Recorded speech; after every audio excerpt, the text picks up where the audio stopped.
जब सदस्य संख्या पूरी नहीं होते हुए भी एक तीसरा प्रत्याशी सत्तारूढ़ दल भारतीय जनता पार्टी ने उतारा, वहीं से शुरुआत हो गई और हमें ये समझ में आने लगा कि ये किस तरह से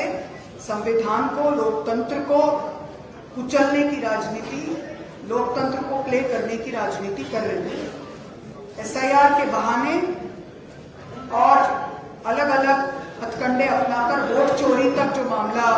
सीमित था, आज वो सीट चोरी एसआईआर के बाद ही शुरू हो गई। और अब ये क्लियरली यहाँ पर राज्यसभा के चुनाव को भी, जैसे इन्होंने मध्य प्रदेश में पिछले समय में कोऑपरेटिव के चुनाव और अन्य चुनावों को किया है,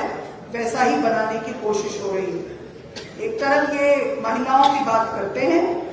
दूसरी तरफ उन्होंने जिस तरह के हथकंडे अपनाए, पहला सदस्य संख्या न होने पर भी एक कैंडिडेट उतारा, फिर जब उन्हें दिखा कि ये तो यूनाइटेड हाउस है, उनको 3 दिन से इस बात के फीलर आ गए कि ये डिवाइडेड हाउस नहीं है, यूनाइटेड हाउस है जो हमसे लड़ रही है, तो उन्होंने एक लीगल नोटिस की आड़ में, जो कि अभी जिसका कॉग्निसेंस भी नहीं हुआ था, जो संज्ञान में भी नहीं आया गया था, उसके आधार पर इलेक्शन पिटीशन को चुनौती दी। हमारे दोनों वकील साथियों ने सारे आर्ग्यूमेंट्स उनके सामने रखे और जैसा उन्होंने कहा,